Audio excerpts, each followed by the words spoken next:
بسم اللہ الرحمن الرحیم۔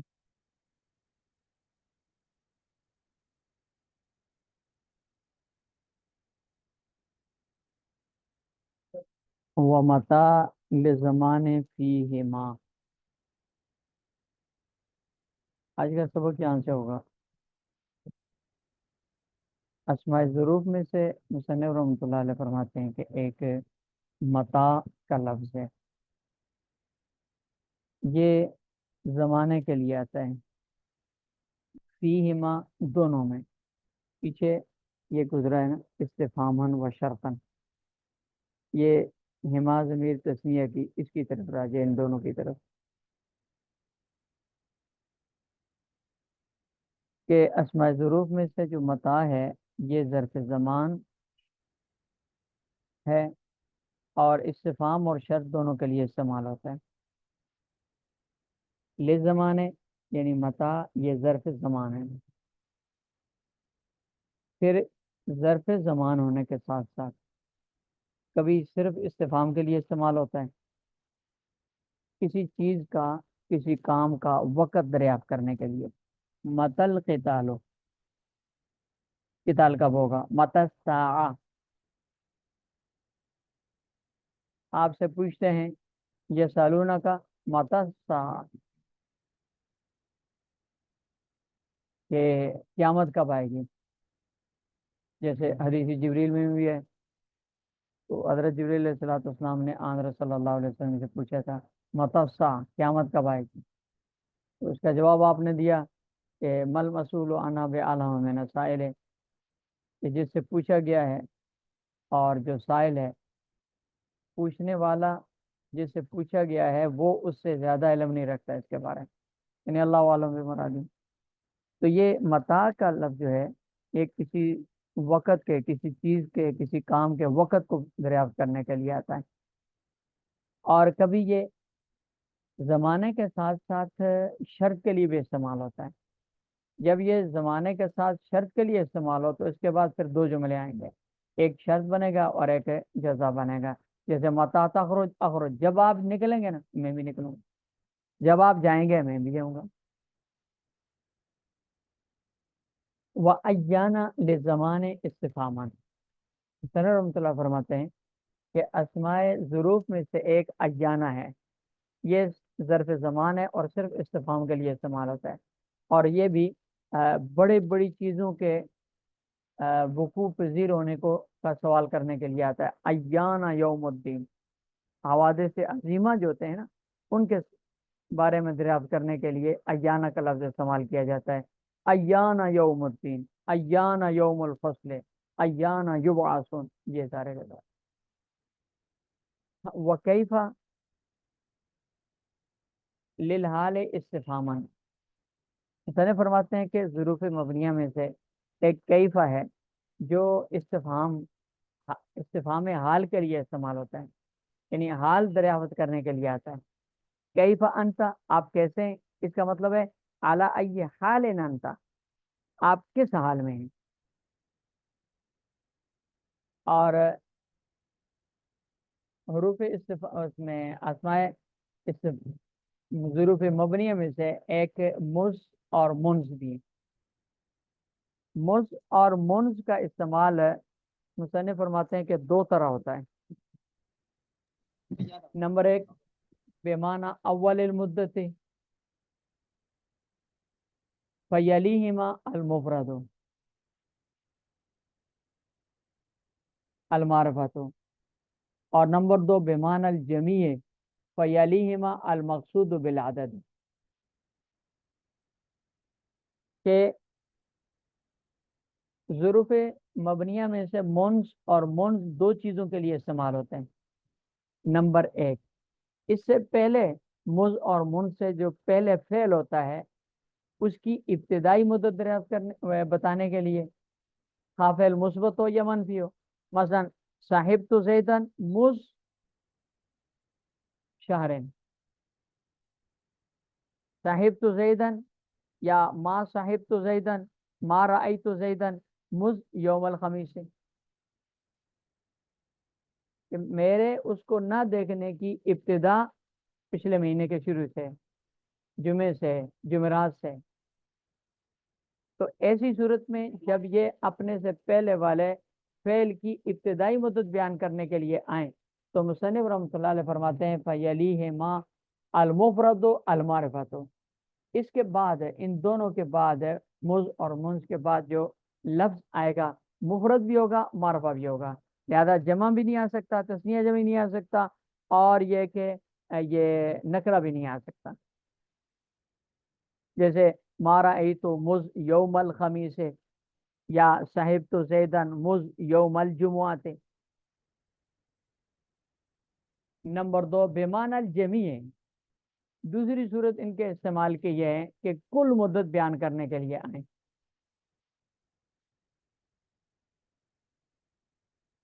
ان سے پہلے والا جو فعل ہے اس کی کل مدت بیان کرنے کے لیے.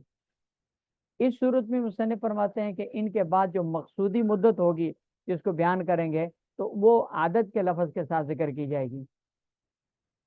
کبھی خالی عدد ہوگا جیسے 2 1 اور 2 میں ہوتا ہے، اور کبھی عدد کے ساتھ ہے وہ مقصودی مدت بیان کی جائے گی. جیسے صاحب تو زیدن مز 10 سنوات. جیسے اسی طرح حدیث میں آتے ہیں صاحب تو حضرت مجاہد فرماتے ہیں صاحب تو ابن عمر 10 سنوات. ما رأیتہ یرفع یدیہ الا فی التکبیرۃ الاولی. کہ میں حضرت عبداللہ ابن عمر رضی اللہ تعالیٰ عنہما کے ساتھ رہا ہوں 10 سال سے، 10 سال ان کے ساتھ رہا ہوں، لیکن میں نے ان کو نماز میں دیکھا کہ وہ تکبیر تحریمہ کے علاوہ کہیں رفع یدین نہیں کرتے.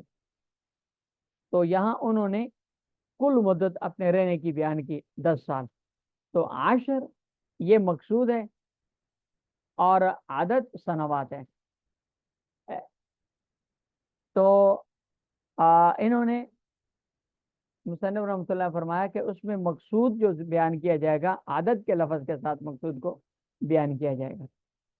اور دوسری جو کیا کہتے ہیں اس کو تسنیہ کے کیا کہتے ہیں اس کو 2 کے لفظ کے ساتھ ہو، مثلا تو مارا ای تو سنتین مز سنتین منز سنتین، کیونکہ تسنیہ اور اس میں واحد میں ان میں جو عدد کا لفظ ہوتا ہے وہی مقصودی چیز کو بیان کرتا ہے، وہی عدد کا معنی بھی دیتا ہے.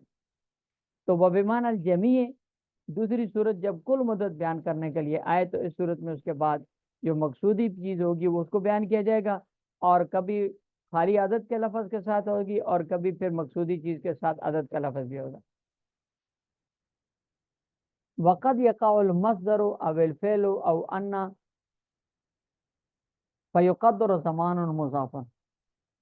مصنف رحمۃ اللہ علیہ فرماتے ہیں کہ مز اور من کے یہ تو 2 معنی بیان کیے گئے. اول مدت بیان کرنا اپنے فعل کی یا کل مدت بیان کرنا اپنے فعل کی. ان 2 صورتوں میں ہاں پہلی صورت میں ہو استعمال یا دوسری صورت میں استعمال ہو، کبھی کبھی ان کے بعد مصدر بھی آتا ہے. قد یہ چونکہ نیچے لکھا ہے تقلیل کے لیے آتا ہے کہ کبھی کبھی، ایسا ہر وقت نہیں ہوتا لیکن کبھی کبھی ایسا ہوتا ہے کہ ان کے بعد مصدر بھی آ جاتا ہے. جیسے ما فرح تو مز ذہابے کا، جب سے آپ گئے میں خوش نہیں ہوا، مجھے خوشی نہیں حاصل ہوئی. کبھی فعل بھی آتا ہے ما فرح تو مز ذہب تھا، جب سے آپ گئے میں خوش نہیں ہوا، مجھے خوشی نہیں ملی. او انا، اور کبھی اس کے ان کے بعد انا بھی استعمال ہوتا ہے. جیسے ما فرح تو مز انا کا ذاہبن. اور کبھی یہاں تو ان میں بیان نہیں کیا، ایک شروعات میں بیان کیا ہے کہ کبھی ان کے بعد ان مخفف بھی آتا ہے. جیسے ما فرح تو مز ان ذہبتا، تو انا مشددہ مسقلہ اور ان مخففہ دونوں استعمال ہوتے ہیں.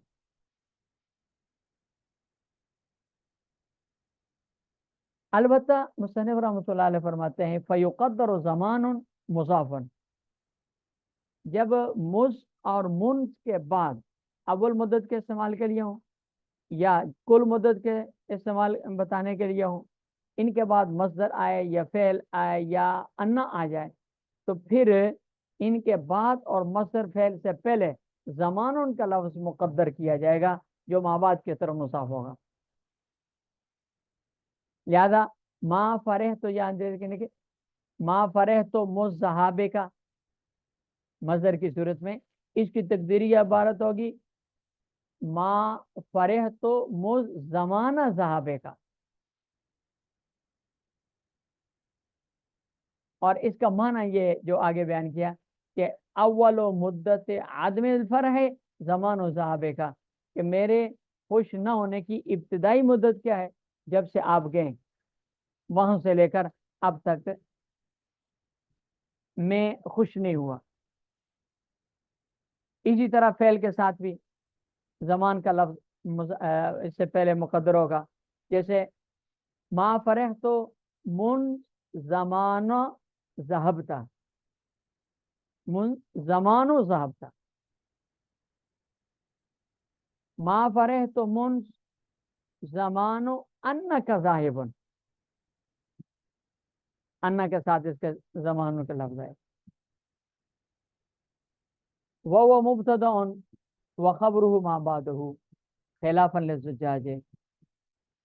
مصنف رحمۃ اللہ علیہ مز اور منز کی ترکیب کو بیان فرما رہے ہیں، اس میں دو قول ہیں ترکیب کے اعتبار سے۔ مصنف کا اور جمہور کا قول، امام سیبوی وغیرہ نظرات کا قول یہ ہے کہ مز اور منز کا جو لفظ ہے یہ خود مبتدا ہے، کیونکہ ابتدائی زمانے کے معنی میں آتے ہیں، یا کل جمیل مدت کے معنی میں ابتداء زمانی، یہ ابتداء المدت یا جمیع المدت کے معنی میں ہوتے ہیں، مرکب اضافی کے معنی میں، لہٰذا یہ معرفہ ہوں گے، اور معرفہ ہونے کی وجہ سے ان کا مبتدا ہونا درست ہے۔ تو یہ جمیع المدت کے معنی میں ہو کر یا اول المدت کے معنی میں ہو کر مبتدا ہوں گے، اور بعد والا جو جملہ آئے گا جو ہوگا وہ اس کی خبر ہوگا۔ مثلا ما رأیت مز یوم الخمیس سے ہے، تو اس کا معنی ہوگا اول مدت عدم رویتی ہی یوم الخمیس سے، میرے اس کو نہ دیکھنے کی ابتدائی مدت جمعرات والا دن ہے، یا جمیع مدت عدم رویتی یوم الخمیس سے، شہرون جمیع مدت عدم رویتی ہی شہرون، یہ شہران ہے۔ دوسرا قول ہے امام زجاج کا، امام زجاج فرماتے ہیں کہ یہ خبر ہے، اور کیا کہتے ہیں اس کو، مبتدا ان کی محذوف ہو۔ امام زجاج رحمۃ اللہ علیہ کے نزدیک خبر مقدم ہے، اور جو بعد والی عبارت ہے وہ مبتدا بنے گی۔ یہ ان کے نزدیک مز اور منز نکرہ ہیں، اور نکرہ ظاہر ہے کہ مبتدا نہیں ہو سکتا، کیونکہ نکرہ کے مدعا ہونے کے لیے ضروری ہے کہ یا معرفہ ہو یا نکرہ مخصصہ ہو، اور یہ نکرہ ایسا ہے کہ یہ مخصصہ بھی نہیں ہے، لہٰذا یہ مبتدا واقع نہیں۔ ومنها لدا ولدن، حسین رحمۃ اللہ علیہ فرماتے ہیں کہ ظروف مبنیہ میں سے ایک لدا علی مقصورہ کے ساتھ لدا اور لدن بھی ہے، یہ بھی اسماء ظروف میں سے ہے۔ یہ دونوں جو ہے نا لدا اور لدن، یہ دونوں عندہ کے معنی میں، اور یہ لازم الاضافت ہیں، اس لیے یہ ما بعد کو جر دیتے ہیں۔ المال لدا زیدن، مال زید کے پاس ہے، ای المال عند زیدن۔ اسی طرح من لدن حکیم خبیر، حکیم اور خبیر ذات کی طرف سے، لہذا ما بعد کو یہ جر دیں گے۔ وقت یا مصنف فرماتے ہیں ان میں اور بھی لغتیں ہیں پڑھنے کے، لدن کے اندر اور بھی پڑھنے کے طریقے ہیں۔ نمبر ایک لدنی، یعنی لام کے فتح دال کے سکون نون کی کسرہ کے ساتھ۔ نمبر دو لدن، لام کی فتح دال کے کسرہ نون کے سکون کے ساتھ۔ نمبر تین لدنی، لام کی ضمہ دال کی کسرہ سکون اور نون کی کسرہ کے ساتھ لدنی۔ نمبر چار لام کی فتح دال کے سکون اور حذف نون کے ساتھ لد۔ نمبر پانچ لام کی ضمہ دال کے سکون حذف نون کے ساتھ لد، اور نمبر 6 لام کی فتح دال کے ضمہ بے حذف نون کے ساتھ جیسے لدو۔ اسی طرح مصنف رحمۃ اللہ علیہ فرماتے ہیں وَمِنْ قَطُّ للماضی المنفی ہے کہ ظروف مبنیہ میں سے ایک قطو ہے جو ماضی منفی کے لیے آتا ہے، یعنی زمانہ ماضی میں کسی کی نفی کو عام کرنے کے لیے آتا ہے۔ ما رأیت قط، اس کا مطلب ہے میں نے اس کو تو سرے سے دیکھا ہی نہیں ہے اور کبھی نہیں دیکھا۔ یہ قطو نے ماں کی جو نفی ہے اس کو زمانہ ماضی کے پورے زمانے میں پھیلا دیا، اس کو کہتے ہیں عموم سلب۔ قطو عموم سلب کے لیے آتا ہے، نفی کو عام کرنے کے لیے آتا ہے۔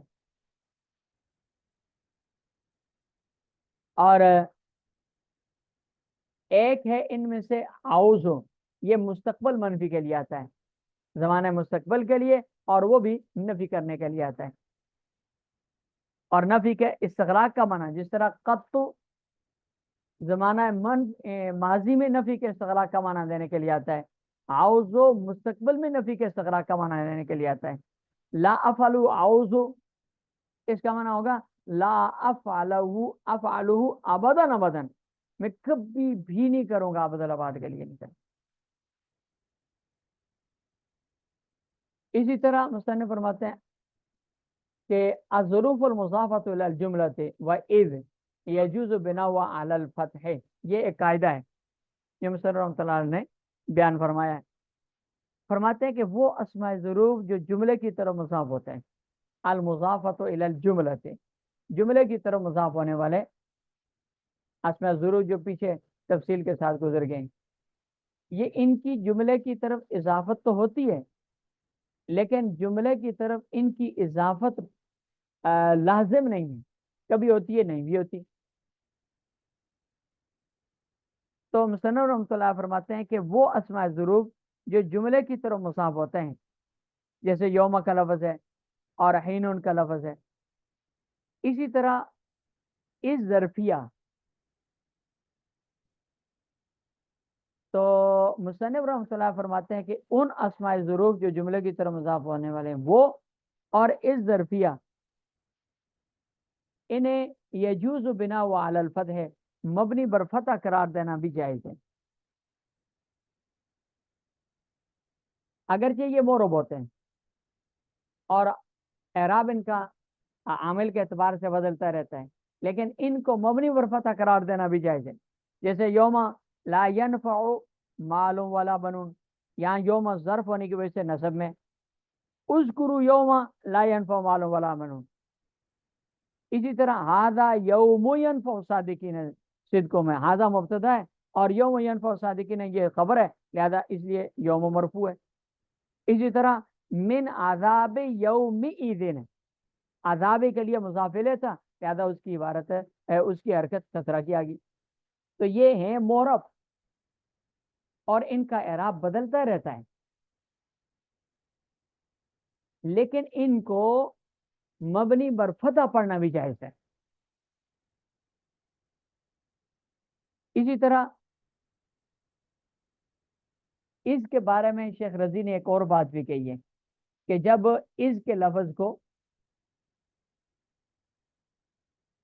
مضاف الیہ کو حذف کر کے تنوین اس پر ڈال دیں، اس پر، جیسے پیچھے تفصیل کے ساتھ کل کے سبق میں گزرا تھا، تو ایسی صورت میں اس کو فتح کے ساتھ یہ مورو پڑھنا بھی جائز ہے، یعنی دو زبریں اس پر ڈال کر نصب بالفتح لفظاً بھی پڑھنا جائز ہے، جیسے حضرت موسیٰ علیہ السلام کو فرعون نے کہا نا کہ آپ نے تو وفعلتہا فعلت،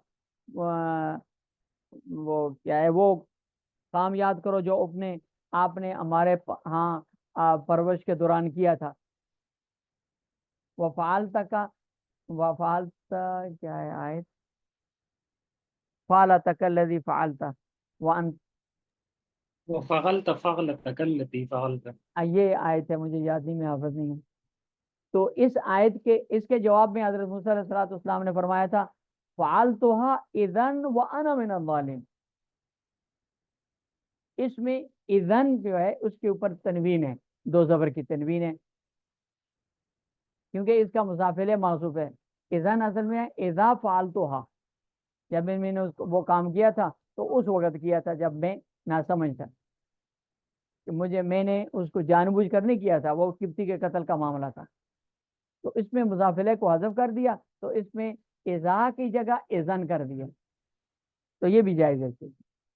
تو وہ ظروف المضافۃ الی الجملہ سے وہ اسماء ظروف جو جملہ کی طرف مضاف ہوتے ہیں، اور اسی طرح از ان کے لیے جائز ہے کہ بنا و علی الفتح ان کو مبنی بر فتح قرار دیں. وکذالک مثل وغیرہ مع ما وان وانا. مصنف رحمۃ اللہ فرماتے ہیں کہ از اور جملے کی طرف مضاف ہونے والے اسماء ظروف جس طرح ان کو مبنی بر ضم قرار دینا جائز ہے، ایسے ہی ان دو اسماء کو، جیسے مثل کا لفظ ہے، غیروں کا لفظ ہے، یہ اگرچہ اسماء ظروف میں سے نہیں ہے، لیکن ان کی مناسبت سے ان کا حکم یہ یہاں بیان کیے گئے. جب یہ ما اس کے ساتھ مصدریہ کے ساتھ استعمال ہو، یا ان کے ساتھ استعمال ہو، ان مصدریہ کے ساتھ، یا انا مستقلہ کے ساتھ استعمال ہو، تو ان کو بھی مبنی بر فتح قرار دینا جائز ہے.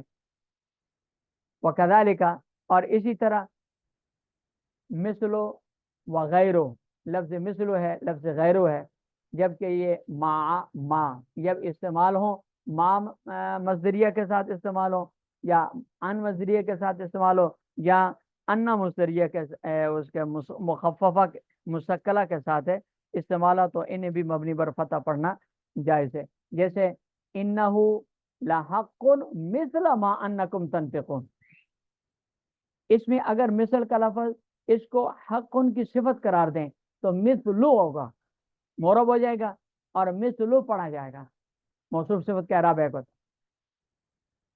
اور اگر حق کی صفت نہ قرار دیں تو پھر اس صورت میں مبنی بر فتح ہوگا، جیسے کہ قرات میں بھی مبنی بر فتح ہے، وَإِنَّهُ لَحَقٌ مِثْلَ مَا أَنَّكُمْ تَنطِقُونَ، کیونکہ بعد میں جو ما ہے وہ ما مصدریہ کے ساتھ مثل نطقکم کے معنی میں آگے، وَإِنَّهُ لَحَقٌ مِثْلَ نطقکم، تو یہ مبنی بر فتح ہے. جہاں یہ مبنیات کا سبق مکمل ہو گئے جی. مبنیات آگے معرفہ نکرہ انشاءاللہ وہ پھر سے